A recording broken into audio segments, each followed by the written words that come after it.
special goal Edema Newcastle United Intiano Edio Copium Southampton Etna Fie Emma Fulham Kosheni 2 goals to name Wolves Etna Fie Share Kamian San Leicester Antimi Ansimu Adabraka Eno Edio Copium Sunday no matches na talk so Bournemouth Etna Fie no bianum se omo kwakote to Manchester United team no Basto United team konya draw Manchester United kwawe no Bournemouth ekọbọ 1-1 Abrantia ye fan Antoine Semenyo NSF first goal Edema Bournemouth team no name Rasmus Haaland etekano Edema Manchester United 90+3 Liverpool enna nanya sem ketwa we never walk alone Liverpool match Tottenham Hotspur esho mekanum Tottenham tekani bako na unse Abrantia fan Dominic Solanke she first goal Emma Bridge for Liverpool supporters omo kwa celebrate unse no Liverpool nwinia e komo celebration be to acheda omo bo Anfield no my ready say kwan bia so e waso mutime age trophy no Anfield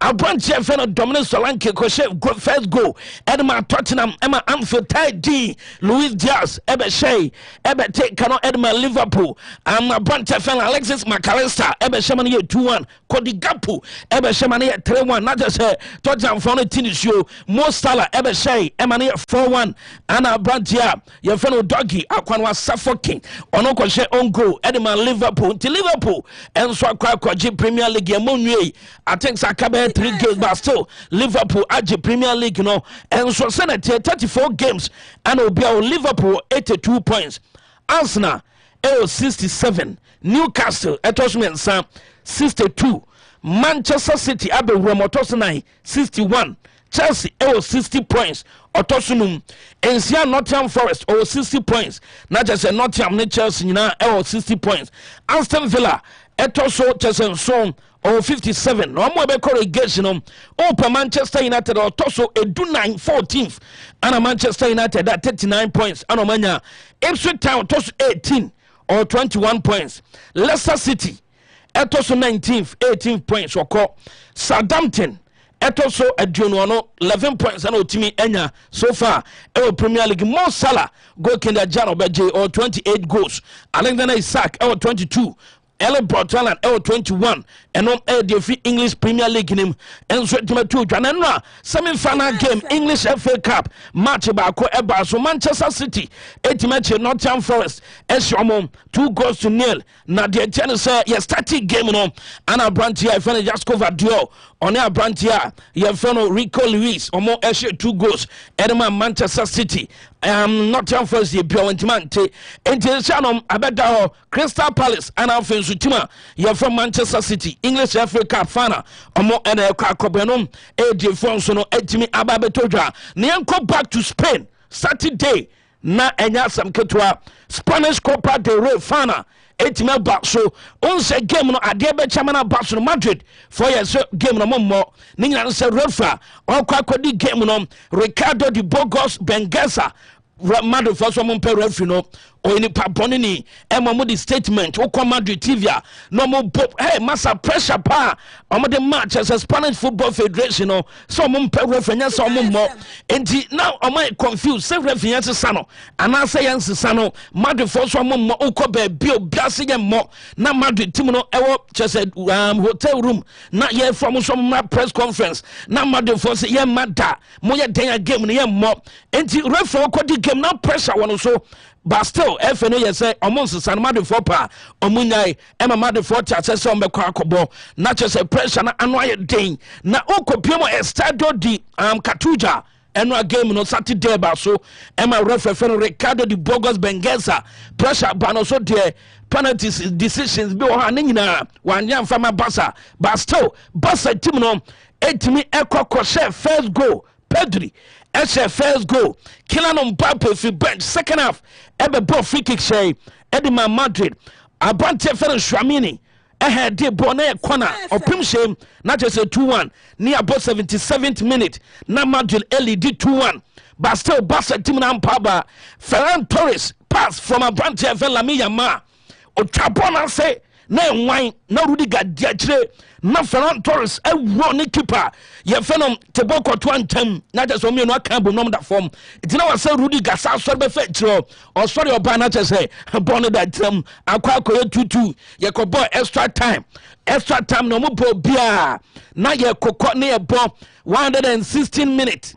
naka 4 minutes ama extra time ni Roma penalties enkofo no supporters budget so Madrid na ba no mu delay omu so mo ko penalty sa na abrantia ye fan Luka Modric ma pass edema Brahim Diaz masakra na nuru ontem na brantia fan Juskunda sprint akofa ball no o shot 18 na chibon akoto neta the whole world Barca supporters no o ti say go na masa asase no vibrate enya sam ketwo amanfo celebrate pa akwa 3-2 ye krakra mo a Romotanda FC omo ye promantimi take no ema referee bona ban Barca na akwa je Spanish Copa del Rey 2025 Real Madrid in Seminole de time kopiem na Barca masa enya sam ketwa okopiem o Barca team no omo celebrate ye pa amanfo celebrations a course na Barca coach ye finance flake ekasai efa game no yenti no. I think we deserved it also because the mentality was unbelievable today. I think the fans today they saw a very fantastic team fighting till the end of the match, and at the end we win this fantastic final. If we will have time to talk about it, but in the sports part, in the football part, what was the most important thing that the team did well today? No, I think it's like, you know, not only the starting 11 are very important, also the players who came in and also the player who came in make a fantastic job. So the starting 11, they start the game, and the others who came in also finish it, and this was very, very important. They prepared it, and the other guy finished it, and it was great to see that. 2 finals and 2 championships. Well, this is incredible, but I think that the team wants more. Of course, now we let them celebrate a little bit, and then we are on Monday. We will think about the match against Milan. Enti ene chrono coach na say o Barca fan of victory now munya against Madrid no for to agina think about Milan. Enti ono say free na chrono Milan e woni team o hwe say obema players so mo bia ankonom drink o say masa the banner to so o say masa targeted debas and munuri o se Madrid eji Copa del Rey a normal game enti ama Barca team no players no ensane ante no season nyina ni na so mo game enso edomanim eno eje fo bana abrantie fe no Juskunde onsa akwa no ni gona share winning goal edema Barca na Juskunde nso na kasai. Thanks very much. Thank you very much. Thank you. The words of our goal without a doubt. Okay, but now Juskunde on also on a boy winning goal the man Barca team no on also some of the 2 Jan ya bramo biatina before no young fan 2 Jan say Lamine Yamal ekasai na according to Lamine Yamal also come biati mon fan ni statement no so Lamine Yamal say or catch there a branch fan Ronan Tarejo e hotel room say masa say nkofo say one a enye hu omo say 2 a enye hu ye betete asomo ana Ronald Radio say na they say omaso muntimi ye this is in part here ye pressure na ye dey bananya dia Madrid betimi aso ano enti according to Abrantia ye friend no chese Lamine Yamal no say Madrid take kano o ka cha radio say masa eye 1 eye 2 sanko ye 3 part there enkofo no ye be chaso mo enti o say no o ya we say Madrid team na nye this season there enya dometimi agira Barca team nanim ene ensema abrantia ye friend Lamine Yamal di tudwa ene ono nko a na sunglasses e hye ye 2 obi ni mebi akwa no okofa free ya ba ko hye nani na ba ko sa hye no maso eno ye Lamine Yamal no a ono so ginani ye pa na okọ Barca plus no dressing room a enyuma na omo boni eminim mutie.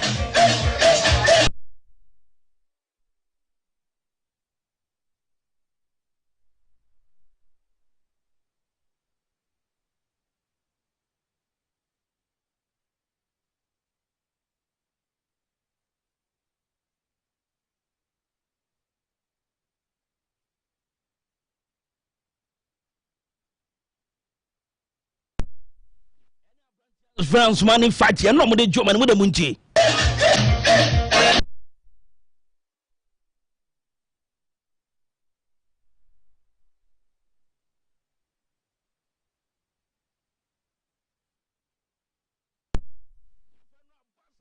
players no na ya oya shake body enya sem ketua kra no a Saturday no na enema koso wo chese deal katuja no na enya sem ketua kopa your friend skills well oya shake body wow ay what is obi wow na no Alejandro Badi aviator no please that's asane omude pa asane omude Ansu Fati ana me hu Badi regional dinner ni betem no Lamine Yamal so masao onum sapa onum sa Ntigopa, Yamani Akona, Jus Kunde, so Kasai. The winning goal, the song for Jesus Kunde. Jesus Kunde. Okay. Or Bobona just set to work to another baby. Without a doubt, it was an unbelievable game. I'm very proud of the team because it was a difficult game, especially the second half. Madrid pushed us in all limits, and again we show great character, and we show pride.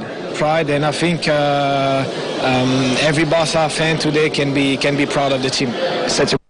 Okay, any Jesus Kunde, Masa, and Saturday na kwane mo de mo wasoro na Copa, young Copa time e Anfield. Copa na afena ma mo Liverpool. Copa party time. And one anya asem keto akra. O ma brem. Na Daniel Sturridge na Copa ni gisem o se ye fisi ya wo no. Ohun se Manchester United team no time say that. Manchester United team no ball mo bo no. Daniel Sturridge say also who say Manchester say that Daniel Sturridge I think I agree with some of your points. Who Manchester United team say that Daniel Sturridge former Liverpool player the team in the league and I had a chat with former captain of his, Sebastian Coates, a former teammate of mine here at Liverpool, and he said that look, the manager, he doesn't want any players with any egos. He wants the players to work hard. If you work hard, you play. If you don't work hard, you don't play. The manager's already said that in the press. But the one thing he did say was things changed when they had a summer and they bought 8 or 9 players. So in the end, he needs players that work within his philosophy, that have the type of, style of play and identity as a footballer that he can get the best out of them. But I do agree that when you do go into a football club and you're not getting players, it's like, is it a bit of stubbornness to go, okay, well, you've got to do what I want you to do and I'm not, because this is literally the worst Manchester United team since I was born. Like 35 years they've not performed. Statistically it is. It's like I've never in my lifetime saw a Manchester United team. Okay, also 35 years in a lifetime. So no all start up who's a United team no and so I say that now Anslot tactical coach who say Anslot Rebecca coaches bia league in my first season or Magic Premier League. Senator Masa enyasem ketwa coaches abano Jose Mourinho diwom ana sesi Anslot nsonom ne din adima be coaches bebre na coach ne kasai amfe na de na no se me ko ho me ne coach ne twetwe nkomo ne se wode tu dwane. It feels great, but I don't think I want to say a lot. The only thing I can do now is send my appreciation to Jürgen. So there we go.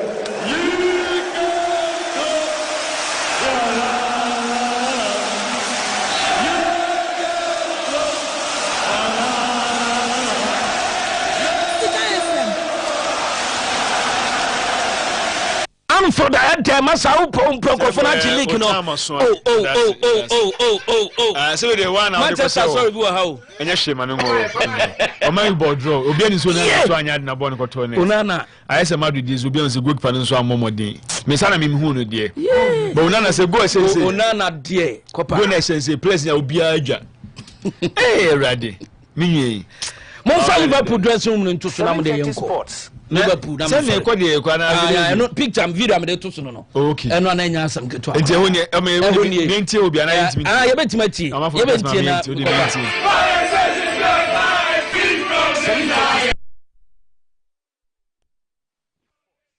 Sports 7:30 Sports 7:30 Sports. No. All right, I never say any ya. Or say no, say you kind of big guy. Omudidi hono 2019 and one no mudidi and one no mudidi and the mama the biggest club yes say about 20 I am not going to all things you check say Nafi Kofa Champions League abam. Or say the biggest club England Ghana no Liverpool. Obama you former captain Azamena okay. Ne voice in your habit and running to know. Why? Papa, my main friends. All right, so near Tiago Cantara na yetinika. Okay. But me so message be answer now about 0544 2440 na yetimi akinkan ni nyina nso dia maw. Na we will say hello Copper. I'm watching the best sports show inside of Jama. Barcelona is the best team in the world. Visca Basa, greetings to my lovely girlfriend, Aisha at Jama Zungu. We will say hello, Copper. My name is Master Planner inside of Insu. We thank Barcelona for winning against Madrid. Visca Basa, good morning, Copper. How are you? I hope you are doing well. It's John Brefocus from Kokode. I'm very disappointed in referee Hansen. What a poor performance. Shame. Greetings to Nations FC supporters. And I will also say good morning, Copper. This is Nana Puku. Copper, what are you saying last Friday? I heard you saying if Liverpool win their game, they will be champions of England. And now you are saying you don't know. Why, Copper? Congrats to my team, Barcelona, for putting our noisy rivals to their place. Where they deserve. Say hi to Tiago for me. And here the onunso ede abba. And remember musu mesabe ya fuma mi read kakra bi na me mbra musu na. We say okay, I didn't say this message me you be buy no later, but obi the video be send me say Nations FC penalty, but me who penalty we just show it if possible. We say good morning, Copper. I told you last week that Madrid will go trophyless this season from Isaac or Iconic. And I will so say good morning, Copper. I'm Evangelist Captain Thomas Sankara. Congrats to Krobia, Kumasi, and Santiago and FC Barcelona for their victories against Adriana Stars and Real Madrid. I watched the Kodoko Adriana game. Kodoko played well through. We couldn't score more with Karizito. Bibiabe fine. Greetings to the President of Ghana, John Dramani Mahama. And here the Onunso the By so say good morning, Sika Sports. I'm Sir Bismarck of Ultimate Team. Anton Semenyo scored a spectacular goal for his team Bournemouth against Man United in the Premier League over the weekend, exhibiting the football talent of Ghana to the world. Hoping that he catches the eye of the big teams in the Premier League to sign him. Greetings to the hard-working crew. Sky Sports till I fade away. Thanks, Senior Shamu, for the compliment. I've been one of your ardent listeners and fan through Fox FM, Hot FM, and now Sika FM. Even Sika FM, I've been listening from the first program to date. I've listened to fantastic hosts like the legend himself, sometime Otue Champon, Cassidy. I've got 99 problems. Stunches, the Black Soldier, and my favorite host, currently, Copper Lebronte. Hence the motto till I fade away. Thanks, Senior Sambo. Young women in Komaka. You see, I wear a best mouse last week. I said, now you know, Cano. Yeah. Until I fade away. Now you were surprised, but I do any motto. I did until I fade away. Was it Sika Sports till I fade away? That's it. I love it. Don't offend you, grow cry. I am going to cry. They tell good you Rabasane. Oh, Liverpool, ye pa. What do you say? Can be a move. That's what I make. I say, no, best time I can say, we there. No, you dear. No, you can't even be a better friend. The man you win Europa League, the Omami presented that day. No, yeah, don't drop 7:30 Sports. I didn't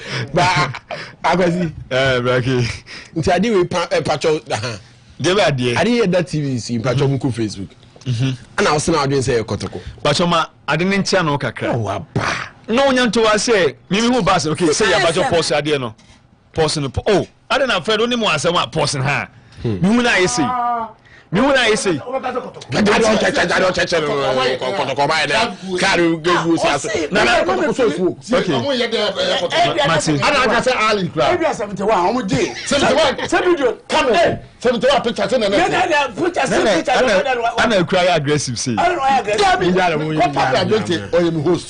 I am head of sports. But don't catch him say sad deal with cinema. Oh, titi. Oh, and yes, sir. Until because I want ya ben na What I say? Oh, see you say Friday say Liverpool winning on game on Magic League. Now who and be say abofo kala koko o se kotoko. Na stewards. Who we o se kotoko. Police for say yellow. That police am ko say do mu say we. But you came for she be go matter there so. Cook it here. Omo bi. Say yellow. But omo e koko. Your friend me say. Na picture who obi e koko. Eh ya ko fire flare na me. Oh wani ye unu bibia ono na ni nye. Just person. From your fire flare how many times na teams in to me? Yeah, bad man. Me when I'm niaji. I thought say kodoko na eba na say na say madu no money trophy. Kodoko ba say do all me bamba na say madu ni Arsenal ba boy. No madu say do money trophy. And so you do omni ba. What you say? Ti do money ba yi. Say na me hunti madu say kodoko ba stadium no. And support me nya say Ghana football assistant. Is it to buy the omo ba? Say na madu ye me. Adichi Ghana football assistant. Make sure say say dia come Ghana's football assistant. Say na me hu no. What is our hu now there? Now they say me. Oh, the listeners are there to judge. We share. And the plan workers will be hu yaw. And me di hu yaw edu hu kwadwo. Edu hu akwesi nyina aka ho. Vedase. Sika FM. Eh, they say they me say u fear bi. Oh. Wanya de.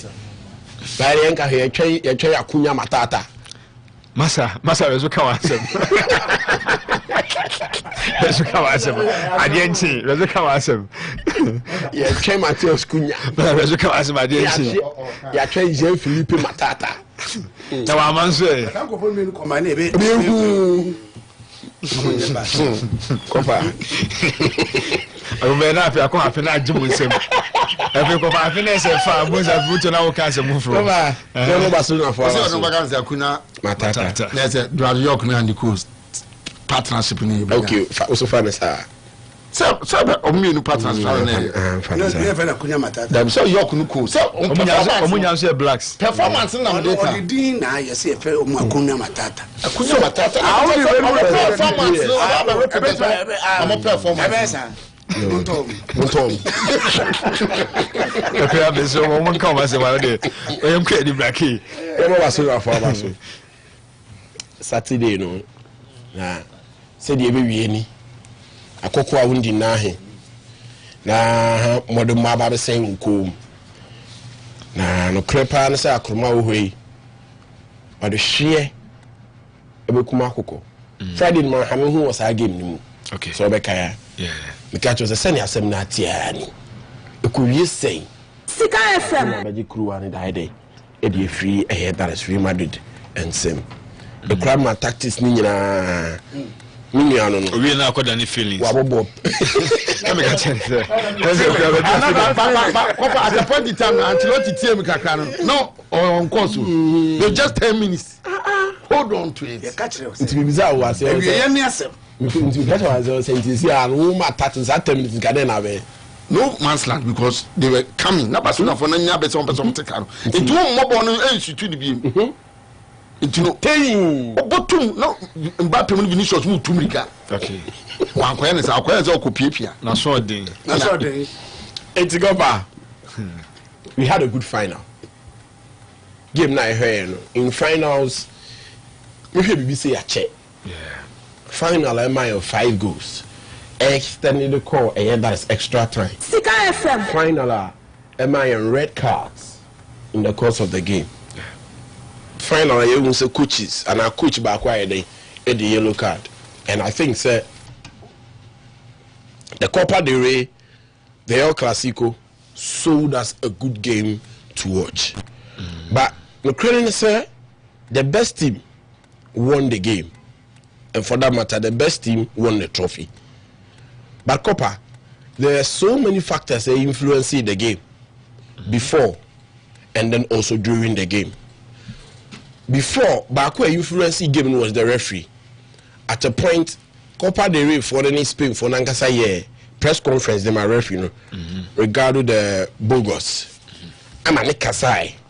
Say there's been threat from Madrid fans, send it back a school crana omuhuru. It's a pressure a day. A balance 7:30 sports. Okay, Madrid before the game, the moment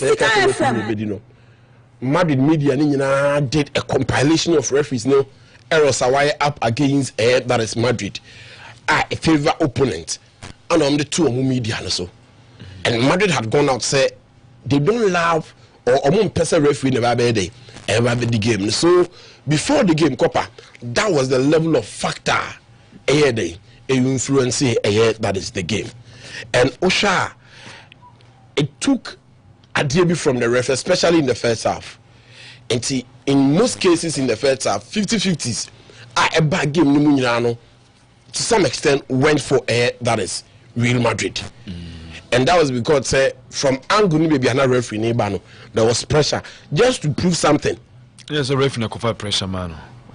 I mean, coming out to comment on this issue was not necessary. And you said I set for pressure, meeting the press about the final. So questions came in. Penya Madrid for no ayeno. Is there no a pressure? I don't say pressure there. Already crying in the bar. Our school or boy in age, small boy. There's pressure on the bar. Because Madrid fans don't believe he's going against them. There's pressure already around. It's a bass and original game. We be her first half pay attention. Some level of decision here. Now to mean a call Edema Barcelona, especially 50-50 balls in a call Edema that's Real Madrid. And in the first half, at a point when he said, I was saying Madrid for about 3 yellow cards, including Rudiger, and even to some extent a penalty. But because of that level of pressure, ever before the game of referees losing to Copa, when Timmy and taking those decisions and found man ahead that is Barcelona. But you know, game not to assume but this is the third time that these two teams share this season. And one thing I've noticed about these two teams in Copa especially a year that is Saturday, individually, Barca, in terms of players, Copa, and better than Madrid. Okay. But collectively, Madrid, Barca is on top ahead of Real Madrid. It is said we will play away on Madrid. No. Barcelona, any individual players are superior over that is Real Madrid. The reason why until almost me winning in a time beyond my day, but collectively, Copa, Barca more from the players on the field of play. That is Barcelona. So these are some of the factors. In addition to that collective and then also individual efforts, the two teams, Madrid per Saturday game in Copa. Madrid this season again waits for their moment. And I'll tell you in the course of discussion, especially around the goals. Barcelona goes for the moment. And I'll discuss it with you with goals near day. So these are a differentiating between Real Madrid and then Barcelona. It is Madrid 2 goals no share. Individual, they waited for the moment. Barcelona, the first goal, the third goal. Collective, they went for the moment. So that has been the difference between that is the two sides. And on Saturday and Saturday then Copa. I'm Madrid ain't live up to expectation. Now Copa say Osha game nankasa proper. Bejibi say if you two are crowd 2 Madrid no mo 5. Okay. The omo Arsenal ni nyina and Copa eba mfimfin ho. Eti Fedi Valverde, if you the right back, about 50 ho, or Leon Chouameni, already there, Dani Ceballos, and so Ebeka. So these 3 midfielders were around, in addition to Jude Bellingham. It's the on Babaya and say they were going to be compact in the middle, they were going to be aggressive in the middle, they were going to be physical in the middle. It's the first half, especially, they did that. It was a game now at a point in time in the first half. Kara and Toronto to Gina Chen because of aggressiveness. Copa with the yellow card. Or Leon Chouameni in the first half at the yellow card. And Sadiano at a point in time was working for that is Real Madrid. To the extent, sir, and Sana first goal near the Eba at the Ama Barcelona. 750 sports. In as much as Madrid, that level say almost at this time. No me aggressive, there was an iota of fear. And Madrid set happening. And that iota of fear and Copa and the comma. That first goal, it's me again. That is Barcelona. And Oshe Hawa Pedri say bullet waiting in the picture not as well. Pedri from on one side, edge ball, suddenly a long pass. Next picture, Nanka Prince or Ananka bullet. I didn't say yeah. Or suddenly yet, or suddenly a long pass to the other side. You call another one. To the other side, it could be a 4v4 situation. Sika FM. Edema, that is Barcelona. It is the moment a Pedri J born. This is Pedri, which is on 1.5. We winning ball. And was sending the ball. Echo Rafinha. And in this situation, Madrid 4 defenders up against Barcelona 4 defenders. A 4v4 situation. Now, ball could do the 18-yard box. Should be a Pedri Genesis here. Or on the side, center. And I heard numbers of Barcelona players in the 18-yard box. Couple me say 4. Yeah, 4. They had a number of Real Madrid players on the 18-yard box. I'm saying 7. A fear. And that fear no, it created a friend a tactical disposition now. It before the pass in the back, you come be aligned and saying back on. You come back. And some pass in the back. There are 2 Madrid midfielders almost Barcelona players no any. Baku Kokan 4 no I'm at the 18-yard box. Okay. So they had that number of 6 or 7 players defending up against 4. It's a space. Kakaka beda home Pedri. Now make away because of fear. Be an over the team nimu. And the master tactical disposition and here Pedri in his own fact, in his own yard, gave a pass. Esa Dimirika Occupy space. Occupy and enough space. You call the next picture as a prince will be one. Baby, I Pedri drew ball on Boshe. Whilst we had about 7 Madrid players defending up against 4 Barcelona players. It was that fear. And a man here day, any other chance in the ball here day, and it's what's him. Now let's move away from the fear. Near the goals here day about a game. Now, Copa, many didn't come out about factors and steps about before a goal. And maybe I make say it is not just about the assist.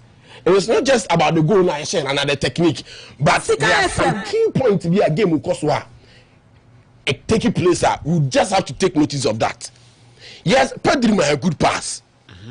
Osa arrive good. And you saw a good technique the ball here day at what name. But the key point was not the pass at Pedri Emaye. The key point was the interception. Kubasi intercept here. After Jubileum had released that is Vinicius Jr. Now me do the Barca home come say this season. Barca it is as if they don't have weakness. And that me catch say a Oma system, which is the high-line defensive system. And you go against Barca.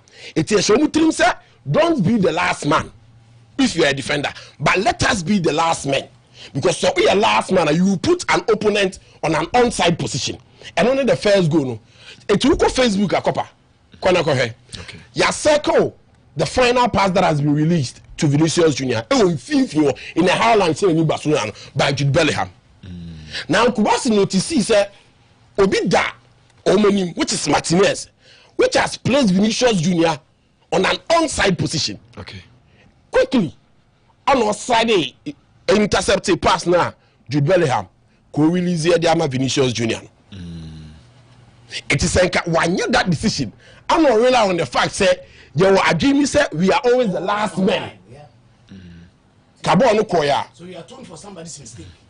It only said there's been the last man, but not the last man. And all that interception. So that interception, Emma Goni is so key. It's the key point for Barcelona first goal. And your pass now, Pedri, at the core at the right hand side. But that interception was so key because there's no weakness. All weakness I on my system. If they fail to live up to it, anyway, a 1 pointer in Kebabedi Barcelona. But that boy Kubasi, the level. Yaro Kubasi or the other interception. Anybody Pedri ho. Now my church and Pedri go no say a fear and that a creative tactical dispositional. And my air that is Real Madrid. And a Pedri sa run that distance. Kofi maybe a Pedri nya boy ya seki. Osa dane no ho. Send a long one. Edimirika ekonya that space. Obo no. The technique and its application onya humie in as much as we and there were no Real Madrid players at home here. Now, now, many didn't come. My catcher said Madrid has been so individualistic. Okay. I said, Baku no be idea. And this season, Thibaut Courtois have said that. Yeah. So Bekaya, and Arsenal showed me in the first leg of the Champions League, you know, and that resulted in the 2 goals. Madrid here the Kylian Mbappe free kick, and then also Aurelien Tchouameni head out here from a corner. Okay. Individual, nothing of a teamwork. And a buy they say that is those 2 goals. But let's discuss the Kylian Mbappe free kick. In as much as I share a good free kick, I think that the positioning of Wojciech Szczesny, who is also the goalkeeper at the Barcelona, was also wrong. One also was weak. Because we have internal and then external. External is over 2-1, I'm an atta the pool. Okay. And internal is over 2-1, I'm an about the pony. It's a 2-1 man is pony. But in internal war, oh yeah, 2-1 man is puma. Over the other side, because at that time, Ucha won the other side of the post. But Chelsea decided to be down Finfi. There's another picture about it when you say Bullet Prince de Mawa and other Finfi. If you look at the that is Kylian Mbappe. If Wojciech Szczesny had been at that side, easily, so commit my head, I say we ahead the ball. But because of that error, other Finfi, you know, my Kylian Mbappe that chance, I need to make the ball near them. That is what's name. Then let's just speak about the final goal from Jesus Kunde. When say my child say Barcelona is having cohesion, Barcelona is having teamwork, and we unable see in the goal just couldn't hear day. He's a right back, but I would love for you to watch the position and just couldn't hear that central in midfield. Now maybe Lamine so that was supposed to be the place also just couldn't hear them. But because he was in a good position. Now there's been a point of controversy was arguing between Luka Modric and then Ibrahim Diaz. Now it's Madrid any that communication and that coercion and then this argue here now Modric had won the ball.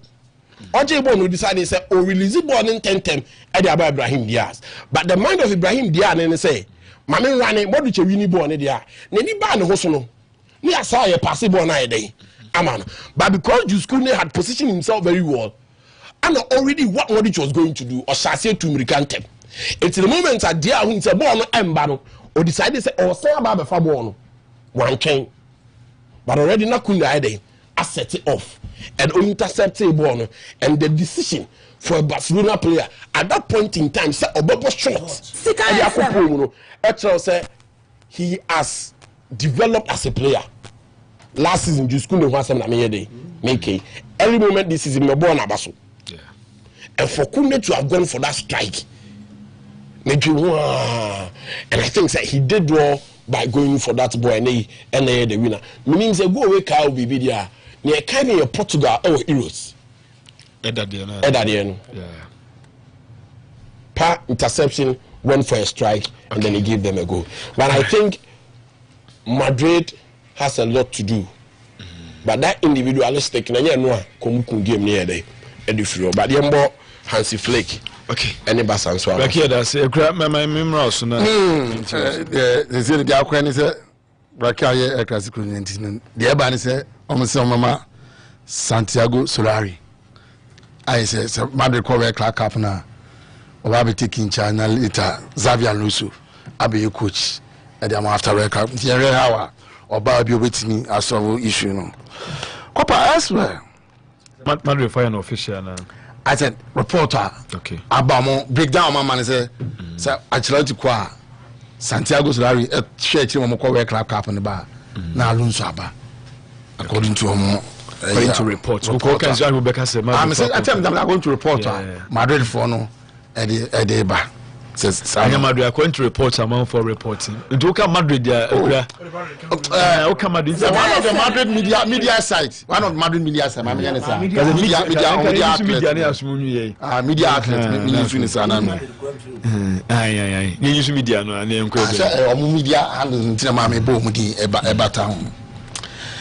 As well so Inter Milan Inzaghi or too much hope so with me eyi Barcelona free mu in the Champions League ana me busa me because now the Coppa Italia against AC Milan he lost.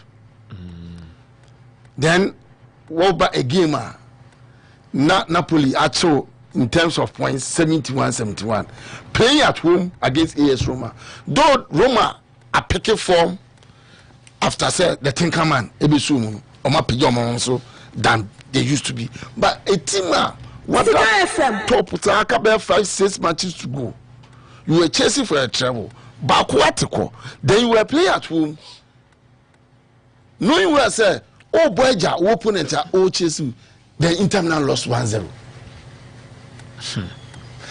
Napoli ashe and they scored autonomy. You can't make for this ashe double digisa. I'm so dick 11 goals for a midfielder. I mean Napoli beat the 3 points above between only Inter Milan. Copa so go into the Champions League game. Now one team deliver in the semi-final in Barcelona and Frima. That tactics and now common and Rishimo the share of boys in now who emphasis on say as if say Inter was so much from say this season the Champions League will be this after say they do this parents on the Barcelona games some boy na impact will even started the game against Bayern Munich and Bayern they took 2-0 lead against Parma. I mean game in the 2-2 and no matter any round results as I ever drew and game a Roma Ameni Antonio Conte and then Napoli Lukaku abeda top of the league. You better have Tuesday or Wednesday the Champions League game Ebano. Say Inter beat me as well. Copa say oh you a team now a big competition now team grande raining in mama. I feel opponent today baby shower. E kushomo so the Barcelona coach how see anything. Games were running but you could see say oh you focus say trouble and for keka fa no. Papa say oh yeah. Okay. So league games say osi bono. Emu ye den kra no manage anya the Mazda to the post. One maintaining the 3 points between on Real Madrid. So until Shema e be kra points in me pa na increase. But the other side of Inter Milan, sorry in team yes Obeka say we hope for the Champions League. Na ekofeli so Izagi be fa na say. Manu Liverpool abaso. Okay. Copa, your argument say the other things more modern. But on the school of thought, I think said this season so some mid-table teams so more modern pa. Okay. Bournemouth, Nottingham Forest, Fulham, Aston Villa. Omu games on my bono. And so contribute to the fact that the likes of Chelsea, Manchester United, Tottenham Hotspur, City. Say Bianca, you bet me Liverpool the run of their money. Because all those things now, Liverpool were able to handle most of them. But the last of Chelsea, Manchester City, Manchester United, Tottenham Hotspur, and me handle Bournemouth, Newcastle, and the last now a do baby on my mid table. No, and into the ABA my who say Liverpool a G League, you know. As a wrecking season at Liverpool and Yakwa FM because we have 82 points. Now 4 matches to go. We have a but also the other factors in well. Those teams so we have a boy some of the big top teams they say commit to Chelsea Liverpool. And the last of Newcastle, Aston Villa, Crystal Palace and Mobo. And points before that is why I nearby Sama Liverpool team who said at a point when you're 90 points from G League, but any or the 82 points at League aka 4 matches. Those mid-tables teams now in almost Chelsea for the Champions League and so a contributory and maybe I mean who say Liverpool a season a weekend. Me shut that when I'm transfer me here and call it table now who say and also bet me a factor. Okay. Get to everyone Africa CAF. Copa and go for a team so. El Ali. Okay. Marcel Kula. Copa oba 3 years new. Waje 11 titles the amount. And now no Champions League semi-final or intimi anko final. Omo yinedi. Copa Super. A coach who do semi-final. Or by what did 11 titles. We went to me and final. Ali F.O. Inedi. The man was. Yes. Sina but you into so. What you are final or my Inedi? Sina into na. Cover. And I'm Tottenham for. Already on the crowd. I know advertise parkers here. Arsenal flag. I'm not to say they are bottless yet again. On relegation, that is football for you. What I say, when your enemy falls, that is where you also make merry. And the cover send you I can. Yeah, Monfan say moon say you would rather some I can do and they start up at time when the Kunama Tali and the Matata and the Kantiana or more about a Monfano. So serious, I have grown it. Come the ray. Said ye bracket situation, Obakasan over him paper so. But also said before, during, but 1 5 time come. Maybe the before, during, after. Come by a boy. And you may see what you cry my boy no swasem quarantine. Yanka before any after no I take center stage. I don't mean a referee. Come on now can say Koyi na ni free so. We want free so you because the kids his children were involved. And say ura e wa enama osu you. Oh he wept.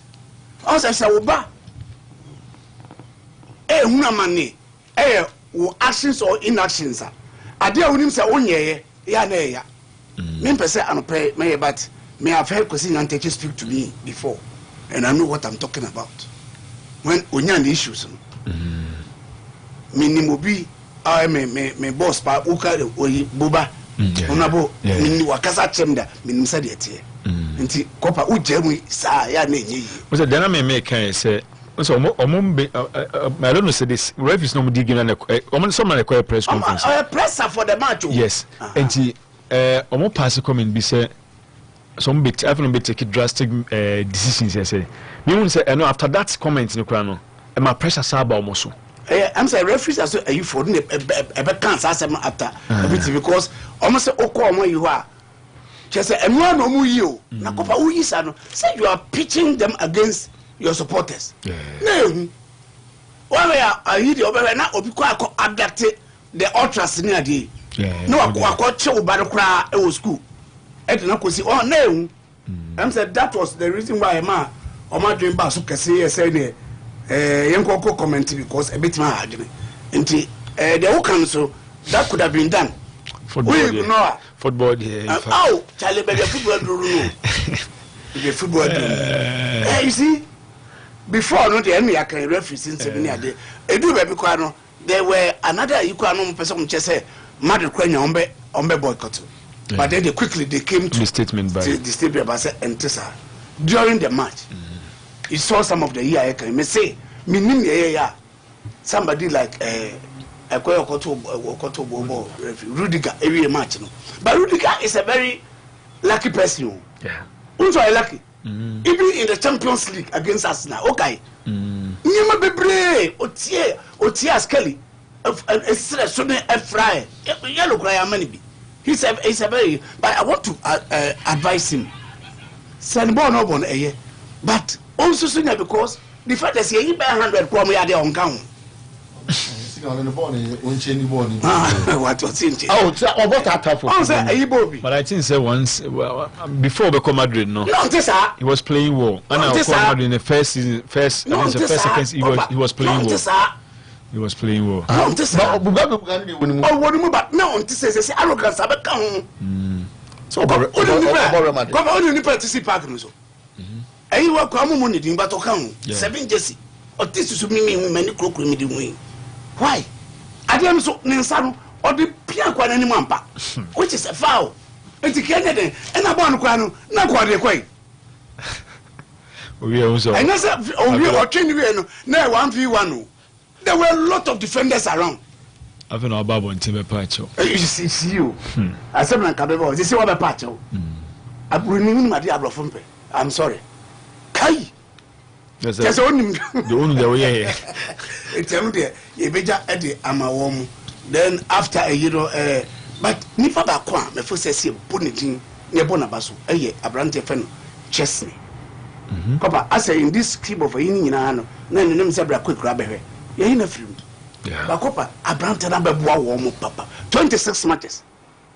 Defeat 1 against Borussia Dortmund.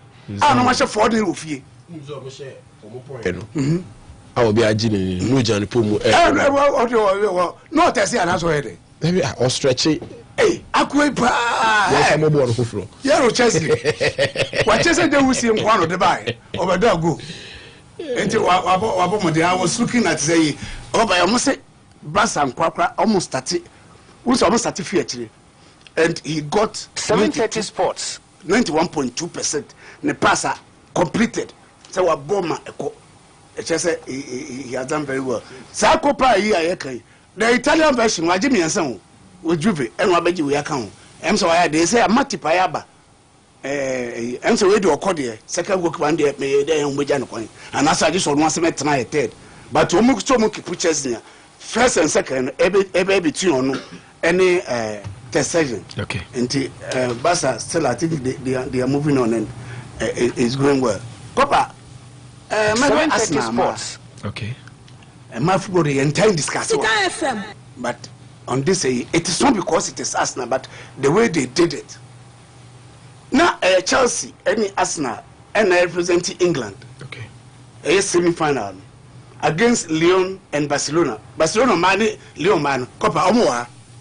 Almost. And when I was here.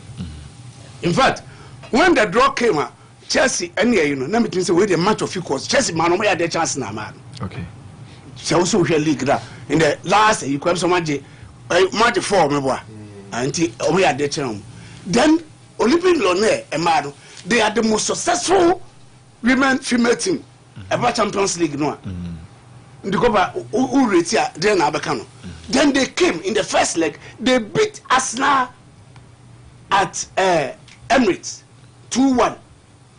The Arsenal de na call e wom say na Chelsea so ko lose 4-1 the banawo de ni away e no no ba fie na mo so mo lose ofie ja ni e lose ofie ti na Chelsea de no kra ayi wom na omo so no coach no friends Bompasta she's good am o ka say they can turn the tables unfortunately omo na di kan bo mo de na Barcelona samba show 4-1 say biem e me ko 8-2 aggregate ti na say akwese say the England for final no moment to yankubu aha na fe dey 730 sports asan so kopiebo kopa within some a few way na samani lead 2-0 oh we dey Leonel de obeba na kwa 3-0 na Leonel be share baako oh na san de koka na forward kopa fe dey ewie ya Arsenal man no emumu atime do final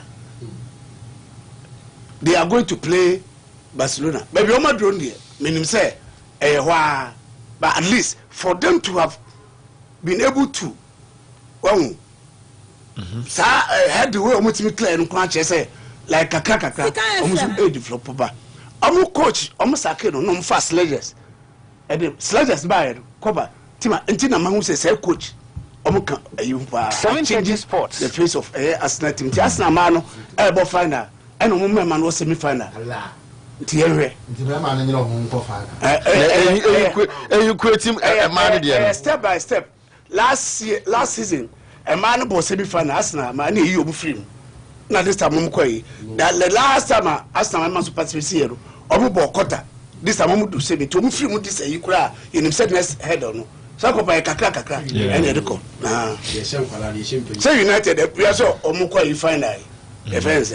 European Utilia, Etia Kakaka, we are so Yasham Kalano, Yasham United, and the 51 and the 20 say, say I'm from Kasana, and it was a day order.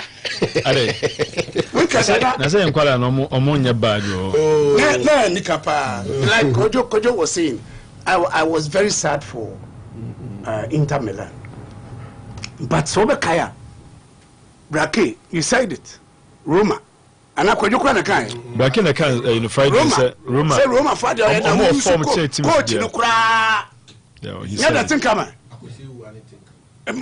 kwesi wale de think about na do be enti na ayi ba o hwa wo Bologna no na san be hwe ya kopa ase Champions League and the Champions League clubs na nkasa o that's woman omo form no hwe Barcelona kra enye omo yire no Paris Saint-Germain hwe Arsenal.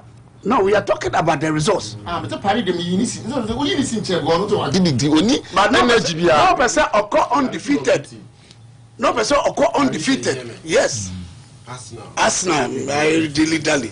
And I wait and I baba come. And I was sure that they say Bokokra we omo ire no dada. So also him kra. Matches on my ball. You can win and yet almost Thomas to say the previous 2 matches. No, I just said they are looking beyond where they are now. Okay, it has been there. All right. I do sana. Still, they have about 3-4 matches to play. Only 3 points. Until me ask over 10 I'm seeing it as a pane. Maybe until you betray one back.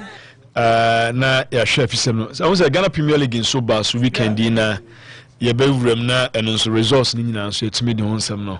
E diamanti ye twa was say Nations video na me that I think say be but me I'm going to call nipa no excess penalty no. Was say I'm going to call a free banama a complicated ko hu bo ni.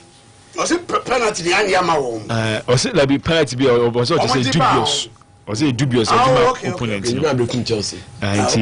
But me the angle na me hunu is so bad.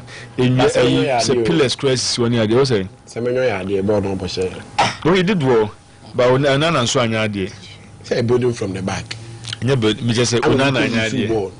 Onana anya dey nti owie kwana ni teammates ni akompo. Red card no. Omo dey no. No say they are appealing the red card. And let me who Roy King comment bi na name say. You know the same bra. Ivan also.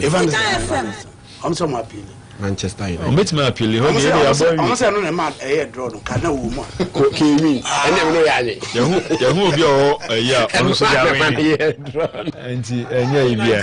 All right, but you be twa wa na before no say make for Jeffrey Praise Computers na make for jama say you be so for ni chim na ekope computer to.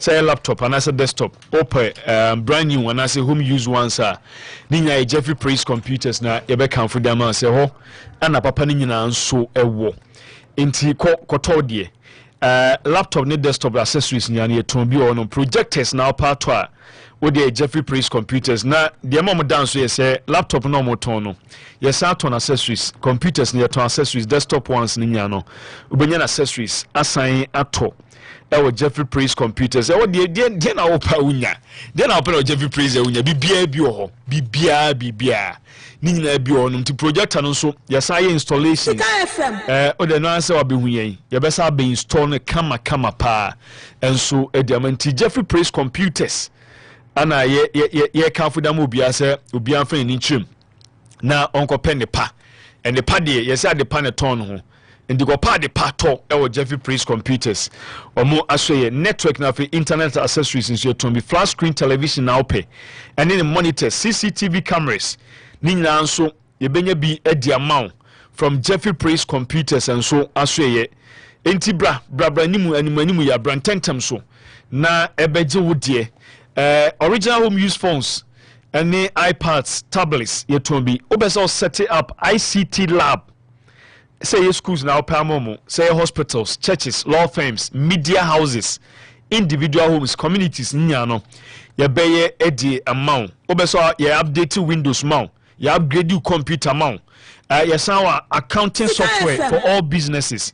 Ya ma free consultation so ya so na dia ma manage Jeffrey Praise when say nationwide baby a will be organ be just call us. Na ma yehu computer open, machine open no. You be saying aye delivery edi ama nationwide Ghana here na wo a wotiminka Ghana here na wo meso bra na Jeffrey Praise Computers beto computer ni bi wonom enti yesama after sales services your Bantama High Street any GNTs na ben ye ben and say ni Unity House and the same di hwanimu Bantama High Street any Unity House di hwanimu ye ben GNTs frey 0244 0262 03 0244 026203 na when Jeffrey Praise enso abon komo and now for 0559 3786 98 0559 37 86 98 Nani Jeffrey Praise abon komo nti omadama yaba na yedin sende aka ni nyina no etumi ato so high sika 89.5 730 sports ana wasugusu awuti yaba isia money ejuma can imagine this is also there for you abusia me na me ka masam say ka ekọ ene yebo ho enye de esi ho abusia baby awo bia kame ho ne enko Jeffrey Praise Computers ene yeton computers papa pay laptop TV fresh screen kama batteries projectors CCTV cameras setup of ICT center yawo homa schools companies offices hospital wabio supermarket na pesa odu ne nyina egu computer so bra Jeffrey Praise Computers yawo Kumasi Bantima GNTC wa yene Unity House ena ye enhwanimu ubetima Fred Jeffrey Praise Computers 0244 026203 anase 0502 747579 bomodina so beba no obeji ne mapapa e dia kwa so money ejuma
Kadama and ye kwaji in local stories no. I want a doctor Hinibo for so I want to Miss Ultima of paid an SO and I may come for Dama say, ya dear Ben, ya didn't mean an infinite. Yes, I are no. Anyway, by I know we are some quadia who could just do a bar clinic. I want a doctor Hinibo for you are. O yisa ya rowing o twa se prekope enso ediamai edimesa so wa wutie manopai na se ya debi enu eds ya debi tito abrabo ya debi how dia na o kodua so dia heba clinic ya na se no so ko enkran ya o kaso abreku ho na onu so ewo nkran the number is 0246 354747 0246 35 47 47 muamuti muamu won kran make so bia nam kwaso kon kran ya de bi how okoya akokaso abreku na dua so dua ya clinic Dr. Hinibo Fori enso entumi enhwew na ene oba ye wo just tree row e won ma na se ele pepe eno ya de bia how bia no ye tse ade no etisen edidi nwache atete wache unya bedru ya so ya yedi gu komu a enya de haban gu komu seke ya yade no masa ubedwane yade no odwane akon ye tene gina waku no kura afi wiase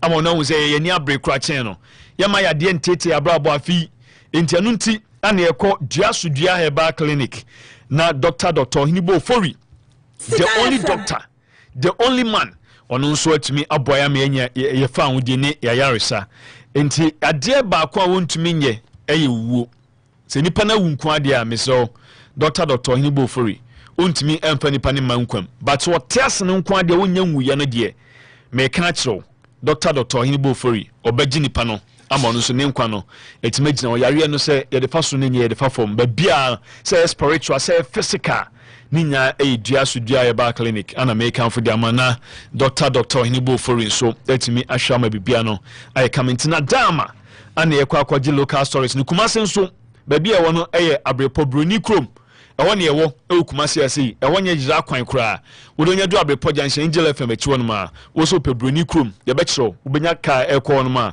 wonye obehu de amopa ohwin nya de frobi ona ese wo ko broni krom ba juaso dua heba clinic Dr. Hinibo Fori papa yi ana ese on de ye je ayare sanyina e wona so ye juaso dua heba clinic ni Dr. Hinibo Fori ni ele pepe nsu ni o madama yenwuram na Ghana Olympic Committee no ene oma conducte omo leadership election Saturday no ana ese no etumi ebaso na president elect Richard Apokavi ono ewo ho first vice Mr.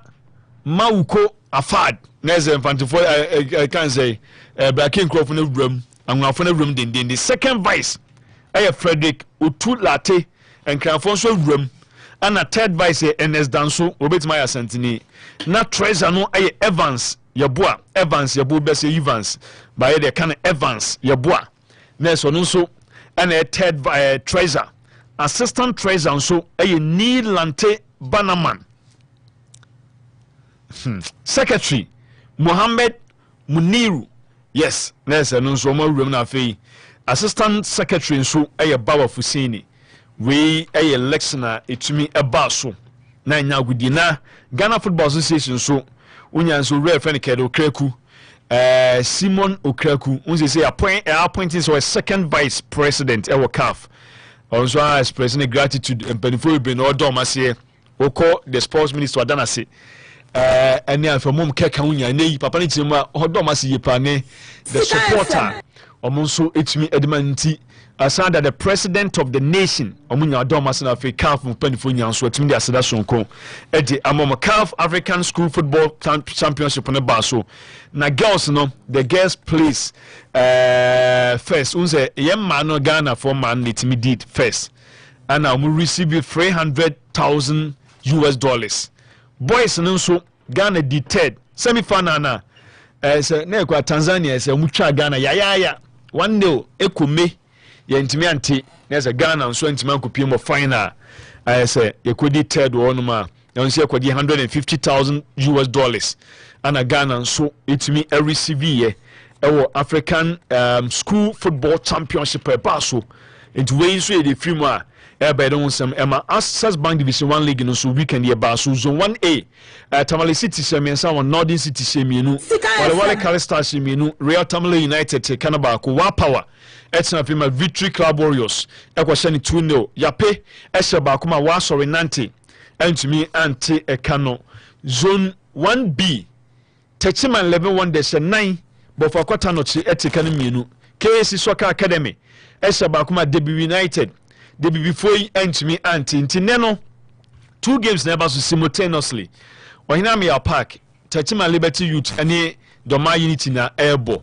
na Mighty Royals nso ne Techiman Heroes ewa Disiman Park one game no eba so zone 2 nso games eba so ne Future Stars any soccer intellectuals omo che so me intellectuals pa ntomo ko ball 1-1 ewa we second 11 wise eba kuma niwa dubia se ntumi ante Swedru All Blacks mienu King Pfizer Tekanum ba ko Mysterious Dwarfs any Sky eko ball 1-1 Bekwa Heroes any Asekem ebo 1-1 Park Academy Eti Rose Park sen 1-0 Sehi All Stars Ese mienu nzima kotoko ntumi ante Omina Sharks etron fi ema UCC Youngsters enso epreso a omutumi amoso omukọ hye mienu ma nzima Omina Sharks eteka ba kunto omukọ awe ko wini UCC Youngsters entoko zone 2 no so a senate na zone 3 no atram device aseba akoma KSM Perfume ntumi anti na God eseba akwa Interallies ntumi anti Okwa United shinsia Akachi All Stars ntumi anti Port City shemienu Golden Keke ntumi anti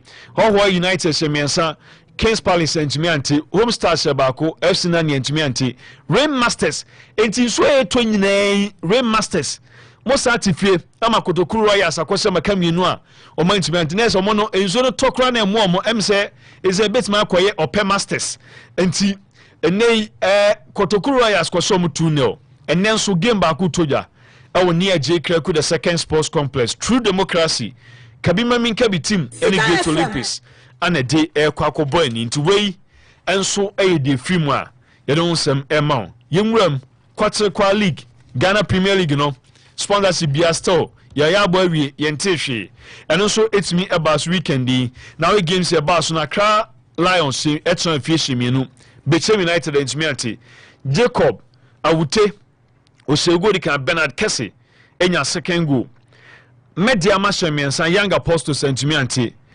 Kamara anasa Kamara Mamudu Ebo Brace Fatao Suleiman anso enya sogo ono so onya go ba ko de mawo enti Sunday no so games ne ba so kodoko sheba ko Diana Stars entimi ate Kwame Poku anenya the only goal in the game kodoko save penalty Mohamed Kamara Mo Kamara o save penalty osaje most valuable player ne modimo so ani e ko pass save penalty no onana ko save me eche no sana breakum Chelsea so omo etan face baako ema Nation Service entimi ante Steven Amankona anenya the only goal di ma Chelsea Karela United ese baako ma Dreams etwa no ko se mienu eno so ye dieba anya agudie eno eti no okay eno eti Legon City Star Fema Heart of Lions ko se na ka baako a omanchimi ante Legon Free Christian Boateng nya the only goal di ma Heart of Lions Samata Semiensa Basaka Holy Stars entimi ante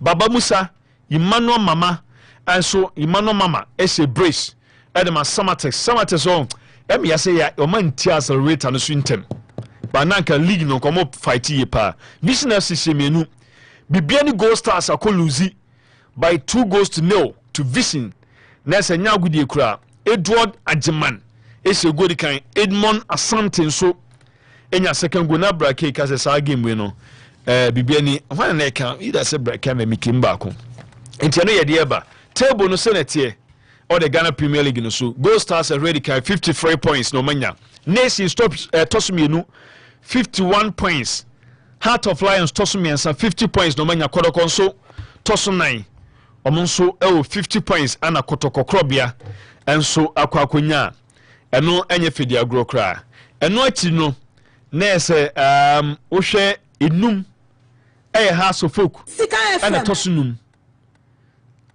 45 points Media Matosunsia 44 points sana akwa inti we table no asenete Gold Stars ABT Nations by 2 points Heart of Lions ABT and I say Gold Stars BT Heart of Lions by 3 points almost ABT Kodoko by 3 points inti league no bianye supporters now mukoye dede no Kodoko bagi asemo ni bewu in the sanity empo House of Folk 45 points between among the top team no not say 8 and a separate one be beer to me say football at least we have 5 matches to go into 15 points in the womb and just behind your league no and between almost any medium so 9 points in a separate one or medium of 44 and a Gold Stars so 53 points international 9 a separate one bottom 10 16th Accra Lions or 32 points Legon Cities at the 17th or 25 and in Swatman so at the 18th almost and 15 points and almost akwakonya top scorers Go King Tat a man to mona hopomu ya ba ya matches no kwa ya boss 29 areho o say we lead go king o say wo da kraka o say reho 29 matches Ghana Premier League no Black Stars ambebre 29 matches no Ghana Premier League for do di kan anya 11 goals ana wase 29 matches on obo be 3 matches bia na no ase 1 areho Stephen Amankona or 11 goals Pfizer Choweten so anya 11 areho ana afei Nanapon Heart of Lions or 9 goals Atakumen so Gold Stars were 9 Prince Tweneboa Holy Stars Basake also 8 Joseph Son so 8 I didn't say Kwame Poku crowd bear 7 goals in Tiano so the womb na yen tin samwa omode tutu tudwane bi Abdul Karim Zito kodoko coach no ba ye nche ono abo ne first game first victory and ebusan say dey no ye especially psychologically na players they be down dey na we ye ya ultimate the winning game no the attitude confidence I was down but I was having to go in for the job and then do what I can do best. I've been trying all the time to take most things from relegation, but I've never tried to help a team who have won the league before in Morocco. So I thought it twice that this is another opportunity for me to come in. And I told you, it is not over until it's over. So we started together, and it was just mutual this thing, mingling with them, talking to them. It's all about the section. It's about the attitude, the way you go into their mind, the psyche, the way you go into their. Enti or say the way account as attitude because the mansion so are fighting because on the Bianca there or tire pies or the teams are fighting relegation near there, but this time there. On within 10 months about the Konya was only say we a challenge for shooting be taking tea. Or to me, cycle boys in your account be and couldn't should buy now. It was say on make a lot of changes. The team compared to the regular starters, you know. Near was it based on players now? And as a player, so my impression in Tina Mountain so ye changes now in terms of exactly. My training is very, very important, especially. I don't joke with Thursday training. I form my team on Thursdays. And if you go according to what I want you to do, exactly you play. So those who have come before will tell me, is my policy. So I think, yes, we work a little bit with the endurance, but the talking was too much. And then I did a lot of finishing. Almost every day I do finishing.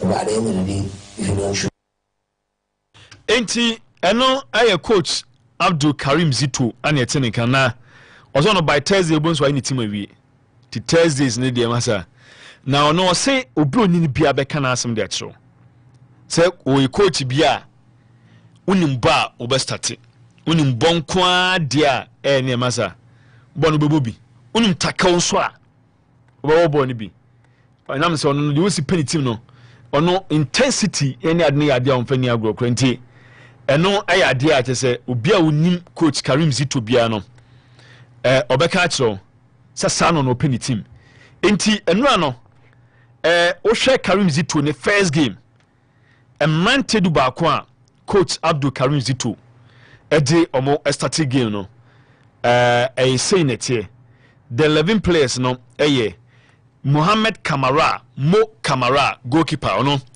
ebo eda goal post num Samba O'Neil ono so ya branch ba ko a goalkeeper no ono so etimi start game no edema Krobia Asante Kodoko Mohamed Kamara goalkeeper ana Samba O'Neil so defender ono boy on the captain team no Frederick na se Fernando Wisdom Nigeria ni no on Vinibape nyono a Vinibape yes the man no Vinibape enti Vinibape so start game no a branch of Chejam na me de frefra me so me de frefra so mo di my Chejam na so boy Henry Ansu ebo game ni bi Patrick Asedu Abetamo Ansu boy Baba Yaya Andrew team Kwame Poku ana fe Michael Sefa omo ye mrante du ba ko start game ma ko ko bench na ye asari to Blaze to bi entry Elvis Chiba for no tene du so tena bench Eduku amu Isa kamno mo keka nya drum nya teta obi ana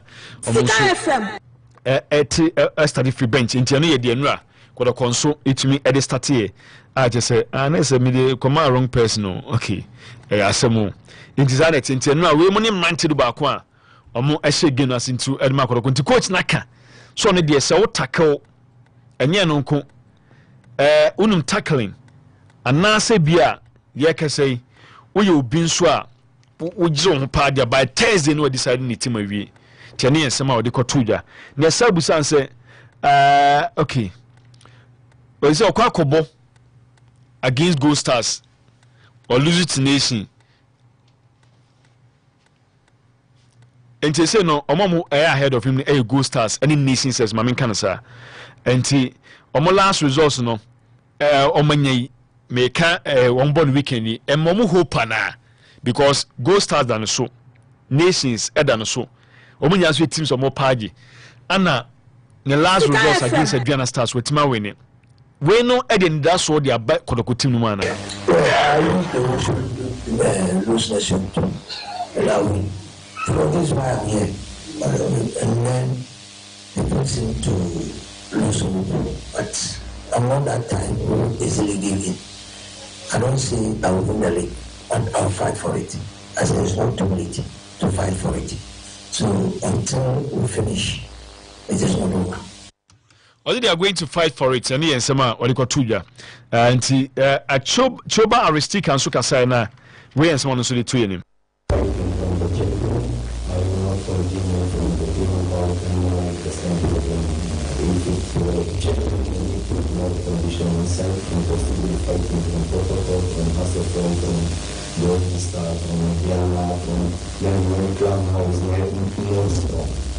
and if you like fighting from the champion condition from this game. Okay, into no ye de one na abujafo be room but my main reading messages kakana abujafo nso into me emra.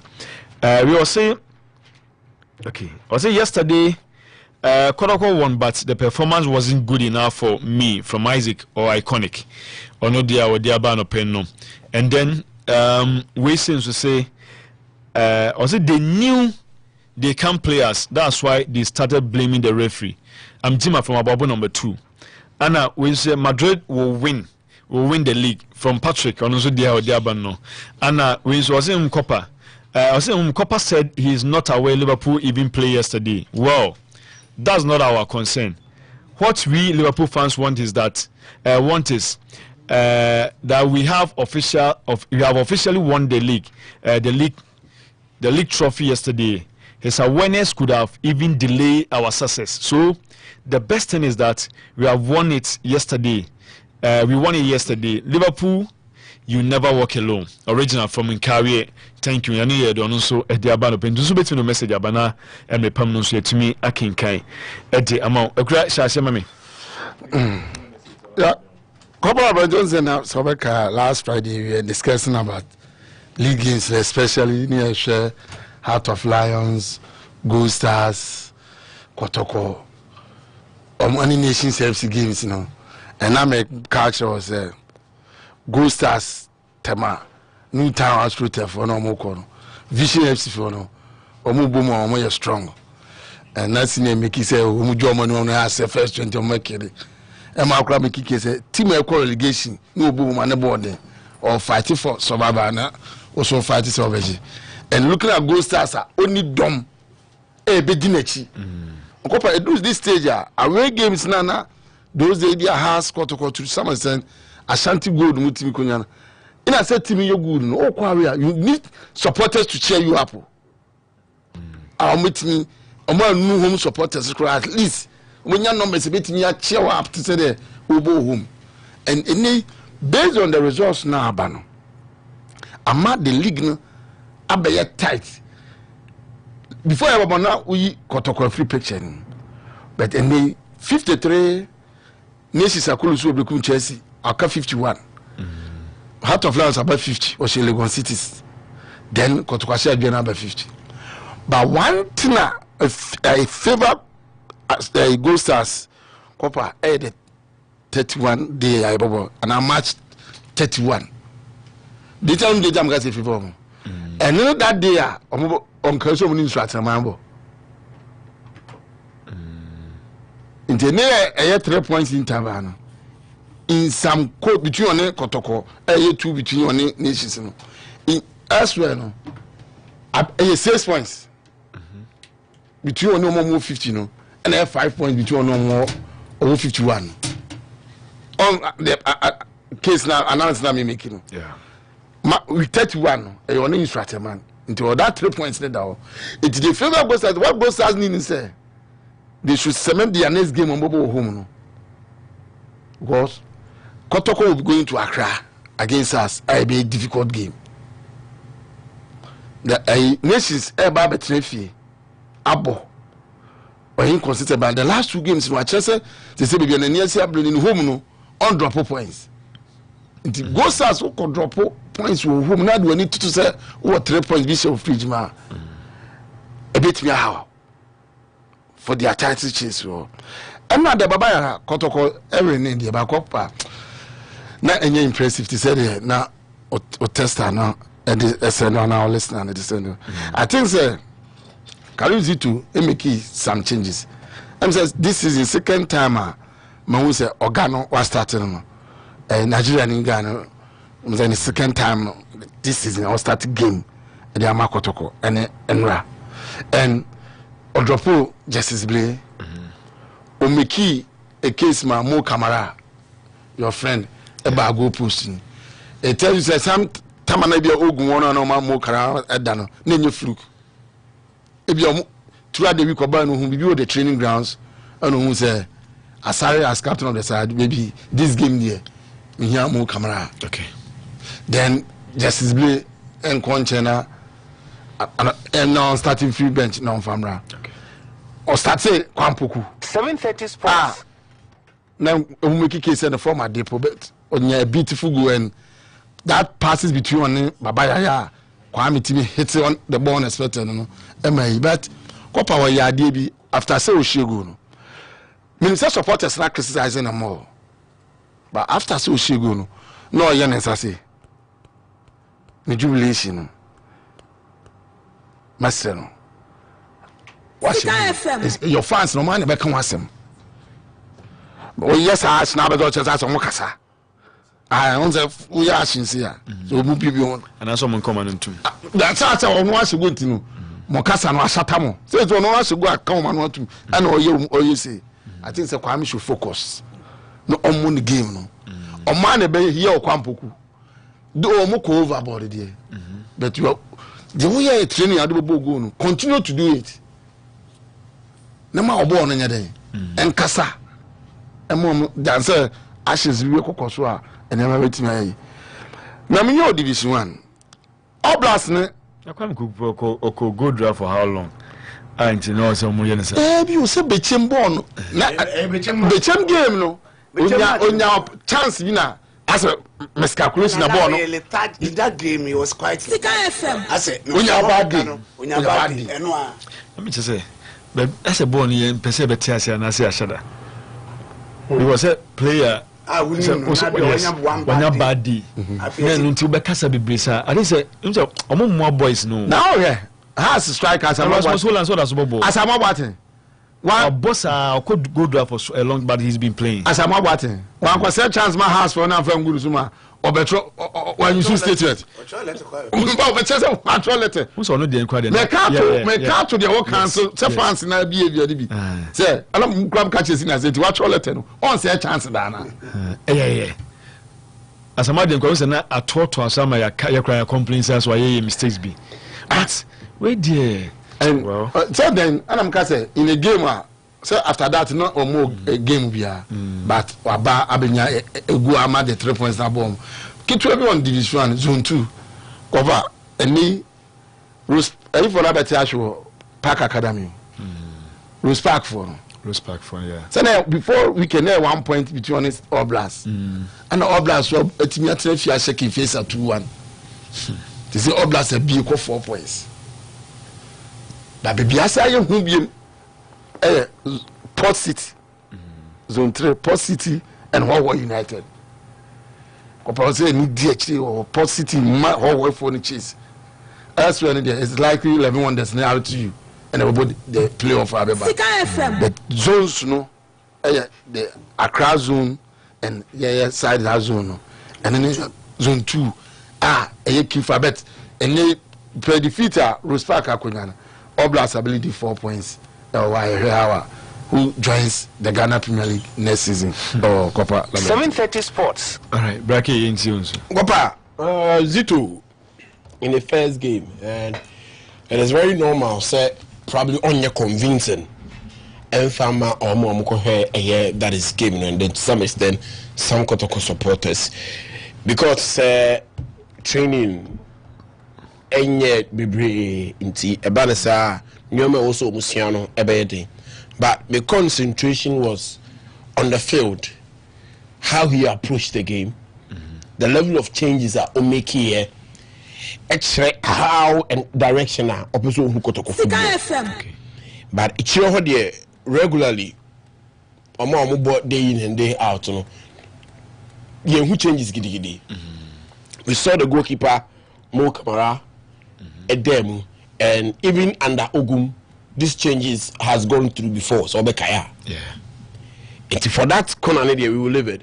But then who in Zito 4-3-3 or more up against Adriana and say he would want his midfield channel no copper.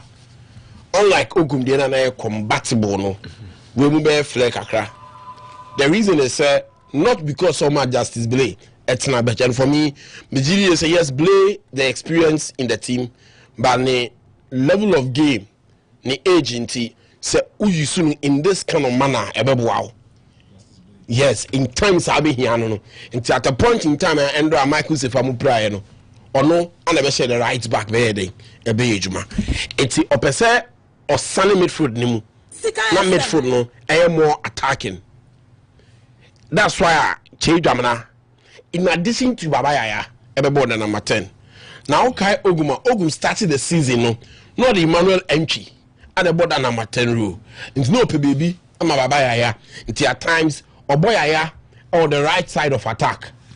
Tama Kwame Mba, no about Albert Amoa, no about Elvis Chebafo. So these were the 3 attacking options. But Endo has it to my Yaya board that number 10 ruler. Or Sapese or use the middle channel. In as much as said, or you see the middle channel, no, or best related game knock on the wings and remember wings and so it's end at the midfield no was say emu go kakra emu anya that combatable send you under a year that is Ogum I be whom justice Blay and in team menu to some extent Emmanuel Enchi.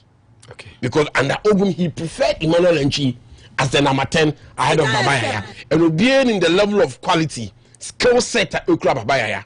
I don't know first goal and I go never again maybe a dance here. That 1-2, that quick passes. It's Andra in the midfield of Zito. Copa. There was possessive football, there was passing football, there was quick transition. A quick transition is the first goal. Now in the midfield is up a direct wingers. He just want to accommodate Albert Amoa. Because he say when it comes to goal scoring, at times Copa. Ube here not only the striker to be giving you the goals, especially when our name say on number 10 no, a kind of player or play more with assists, not a goal scoring number 10. Which come by your man. And see the reason here Albert gets into this game and they say, Copper, in as much as all Kwame Pukuno or special saying another player say Kwame any day on any day, or bet you rise up to the occasion to give them goals. Okay. Which is Albert Amwan. But for wisdom or the South Lane Beba. All the wings, or that entertainment in the all the wings, or that tormenting in the creating space and making sure so obey creating dangerous chances at the Amakotoko. It's for now, dear. So who baby at the account for Zito game our born and Rana, your way, and then Rami follow giving me here. Or loosen up the midfield, create more attacking options, and make sure Kotoko bear threats. When going forward, but the difference there, we're keeping it intact, we're keeping it combustible. And at least for the first game up against Adriana, yes, Kotoko the history up against Adriana Ocean. Yes, Kotoko home. Yes, Adriana and Debbie Adriana Biana me and you know. It is a Okofer no the justification. Everybody chess Zito born whom they are so on, but to some extent, boss, you might be missing. It will be our full game Nibiano should have followed Howard and Zito. Kotoko Babede, the game, and that was my attention here. So, in as much as I Kotoko with Zito, or training and chair, yes, though they were able to win the game. Forget the scoreline. Don't forget how I was here then, any other result, but concentrate on how I see a Kotoko Babede, the game. Maybe I will say on away games. Say I know Kwakwana because you and I know see you come there. On our way level, it's a different thing altogether. Sika FM. But for now, with this performance, makes me have a positivity. e dey free mu bebre e dey Amazito and then also the new Kotoko. The good aspect about Buhari say our quality at the bench. Quality at the bench. Yes, quality at the bench. It is the reason why I know our choices. It is the reason why I tell you baby play even with injury. Ababo 2 with Michael Sifa. It is the reason why I tell Babaya even with injury or rely on Emmanuel Entry. So may sad no only possessive one and Emmanuel Entry buy no copper. Or better that possessive wise. One may create the channels, but obi crab no and distribute passes and make sure say Kotoko be crab no. In most cases, no money day. Now only see a possession. Okay. But you remember her. How was it to second games where they?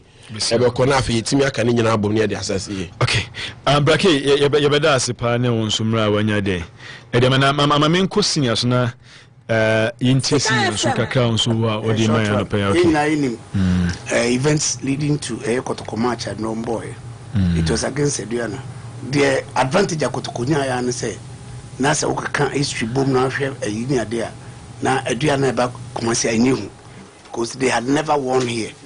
And it was it be say kwakoye semdada no, but the only thing na kwakoye say we are change coach na a new coach na e ba befa ne ade enra Kotoko won, but to be any say it was not a vintage performance, and rightly so. It was to be expected because afena must you can be a philosophy, a system adaptation afena new coach aba one on the omo pre-season that's America. And with the waiting it's all the everything the woman no that important win I could continue 1 2 Kwame Poku etimi go after sa criticism near na, but I will advise and even we and Central for never again and the players be so as super almost and we buy once something in Ajo because Kotoko had the win San Kobasa and ne and we better seven come on for better to their mom even if it was good it was to be a draw nti enya botre ade ba kwa me ya that goalkeeping aspect no Mo Kamara comes back, Frederick Asai goes back to bench, a new coach. Ama I am a kaka. Who say oh your national asset too? As a kakra. Na say so man who so kakra. Say dizi utezi to. Na say mo say on the training wa ba ya de no. Ona abebo mebwa. Say Mo Kamara be dem wa say training no ya de chen. But you are a national team goalkeeper. Until already over I will be trying to find the number one position. Boy, I am being a Ghanaian here. I'm being a Ghanaian. Now, what about Richard Ophoria, my boy, Yashan? I don't know. Now, the question I'm to him. Just in our Netuano. And no. Why do we have to? I don't see it in the dear tour. Yes, it's not good enough. Social media, it's not good enough. They want views and content. So, obi na create yena o ma fa just o repeni ko na obe comment. So you do this again. How na come be ba no? So me no asamba ye so ne sra ni abasa ni ya ko na ka say so you do legend. We wa busia. Ya ye ni ma yi. Okay. See that's na young commons na yam peki eti phone so adwin chakra. Me so won so bet my friend 0544 24 40 40 0506 895 na onso do adwin chaba 0532 907406 na what me do adwin chede aba me so ofra na all radio na o ye no o monitor na all na ese nyina nso yetumedi nkoma kama 0544 24 40 40 0506 895 0532 907406 yeni nkoma. Hello.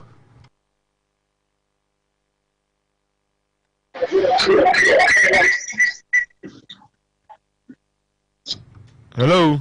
Papa. Good morning. Morning. Hey, yes, Amini. Sami boko de.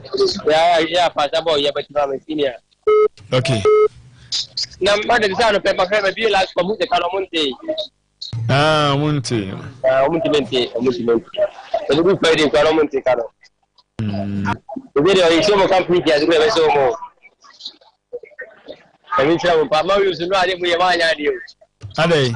Ya sema wi na ma la ti go ko tika. Next time, share. Alrighty. Okay, young corner scholars 0544 24 40 40 0506 895 895 0532 907406. Hello. Hello, come on. Good morning, sir.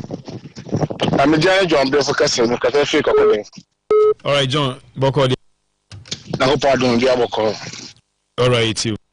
And Ruffy Master Hansen, ya Divitia, Pa Massa. So, rag for so moon, no some discover free bab like a sia. Ah, what's Uncle Fee? John, a video na send me nana. And one. Into no video, I didn't know who you catch me. Panic and one. I corner. I don't to buy. And I keep on punching and I can walk one board. Hey, penalty. Ah, what we say, pa, not gonna move a Ghana board as a person ready. Ah, referee, Ghana referee, Hansen. Ah, Massa, but okay, football, be a football, do you say a quite attack referee, no? So, what Cassia, you are speaking to the supporters. Now, okay, you say, you are just a supporter. Your Bible referee, your base you are inciting the supporters. The banner say waiting bibia team ra and Ohano. There's that neighbor. Wait me, listen to me. That's not I can best what you're saying. What am I saying? Okay. Now, what mean what you best 2,000 Ghana city? And best will be investment I owe you. It was investment. And investment into any abra can say. Any question will incite supporters of the Ghana Premier League. Where referee? Tinanzana pole issue is CIA complaining. Yeah, can say referee. You hear a match moving. And Timunchan come here. That's it. Medasi Copa. Hello. Hello, Copa. Good morning. Good morning, my brother. Now, Boko de Nyamiche. Already go suicide. Mini anu winya butre. Si football ye. Esa de ku yi ma. Ontumi kan tem se abrankacho nation to munya benefit of officiating. Anu boy ko se kan go be se kodoko hoyi. Any elsewhere cry, I was thinking a offside. But that's it. Now she too. Yeah, I'm going to come over for one. But we did now. So to boss. Allegation all year 2,000 Ghana cities, evidence then no. We talk prove. And the football is here. When you are officiating benefit to be there somewhere. When you to football on your money. Not just yes. I will say who the second. Please get it over. The home that is paying. Next month is another money up. On the club, Yella. Pampo goes a Kupana make us say. Supporters, we are in Yabutre. Okuya, now after the same, the sweet draw, they didn't see Don Cromia. Come and try back, club, you, and the other discovery you. Yeah, this I escape good. Such as here. And see, I know, I can't borrow up what them. Yeah, this 3 points here, and so I can say. They are players. I told you that no day. Next, no more over the world. They get their bad day. All that I'm supposed to need to do is support them. Make sure that whatever encourage you. That's how support that they will behave. Not ranting and chastising and lampooning them. They also human beings, they have the most. All right, thank you very much. I'm picking this caller. Hello. Na branchi. Ana nina boko die. Ana fede kopa koju kwa jabo ko. Ya da radiasi. Ana fede mama ba. Asna nini. Atende de wa mama ni anje krao. Ade. Wata asna last year bo kwata sana. Ene future fi tem to le fima ade. Asna ni yeji e boba wata asna enfim. Wasu wode bi sido. Na the corner okuta quality pe ine fumu. Epie jo no okuta ayi William Pacho. Peter Play ka inli. Peter Bidabi wasu asna ile ko ni African League de ni obi ampre ho. E manage champion na ma so stage into 730 Sports. Emblem ho. The year that I palette no. Am kabu won papa Champion League deal enye yi. Na ndo aso mbo ko to taba. So the 2-1 against Ghana because Kenya match we go question about that the points no. And that the league with papa at you know, I'm saying, I feel David Nata James take up an account. But the fact you know, vampire the second half, and then get, but yeah, so, but all right, thank you very much. Okay, hello. Hello, Papa. Good morning, sir. Good morning, Papa. My picture is there, Papa. Already good switch. I'm on here. Papa, I'm not doing. Papa, Isaac, Isaac, na Edmond Boko there.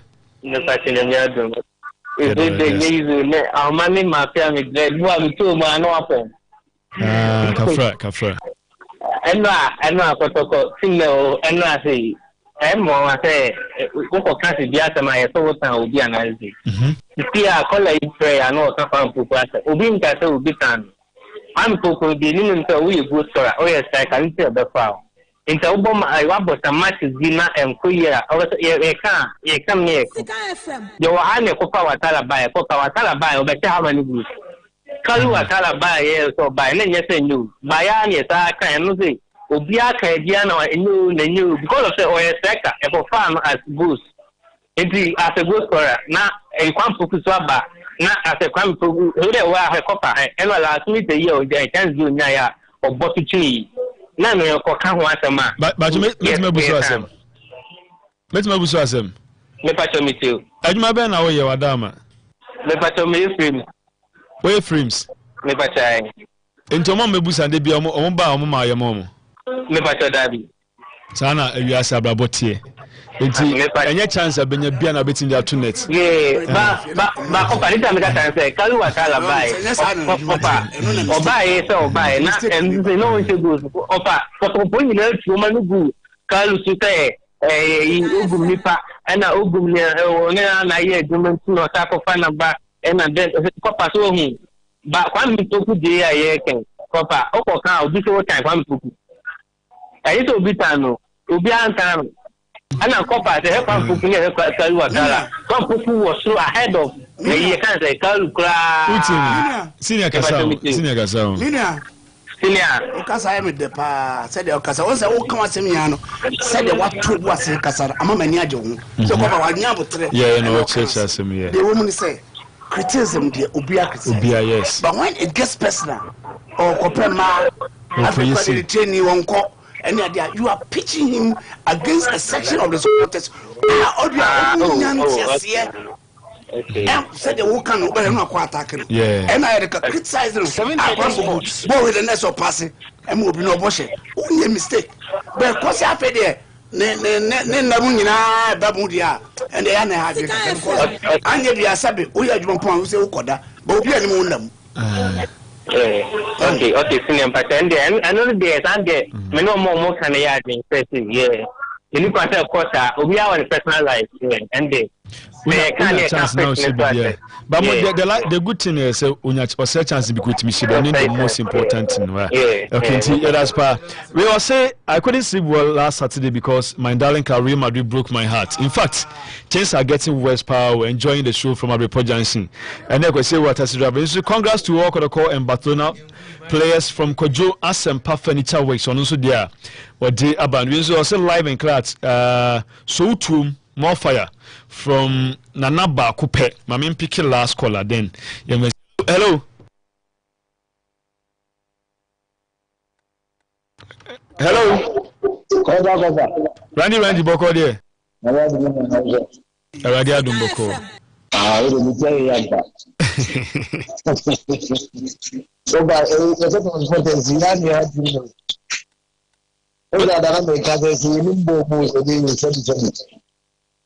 Body is only a preacher, who's I know many now.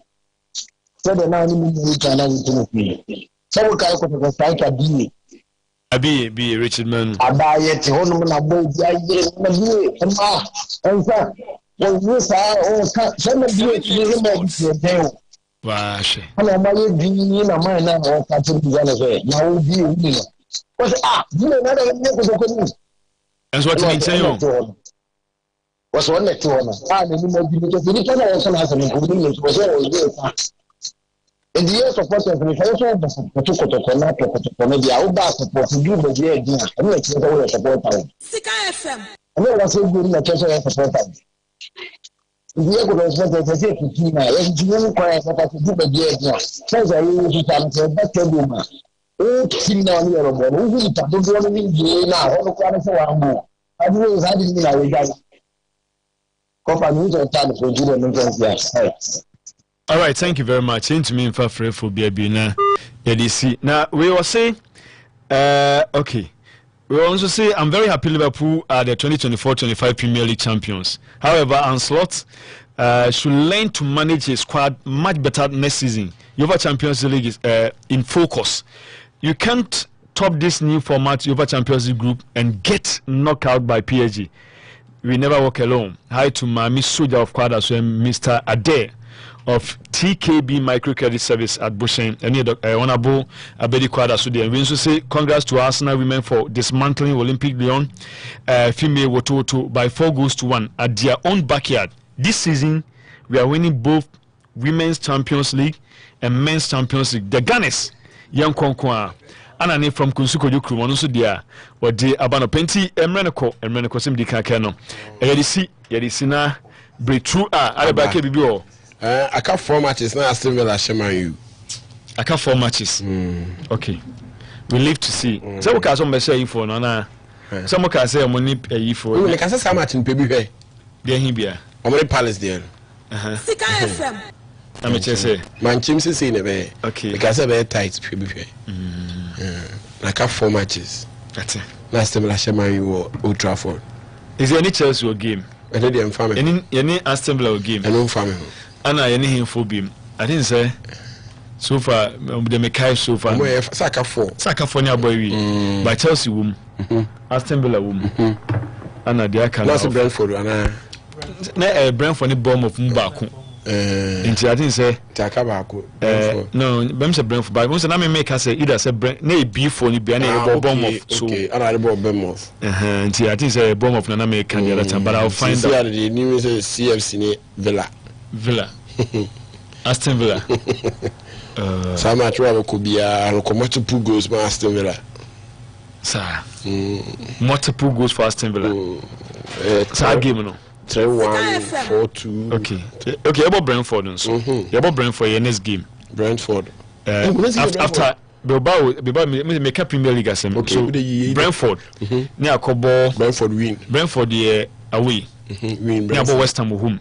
Draw. Win to assume you know. Chelsea Chelsea team. Chelsea win. Man you beat the next 4 games like man you beat match will be the teams that will be Brentford na home. Brentford, West Ham,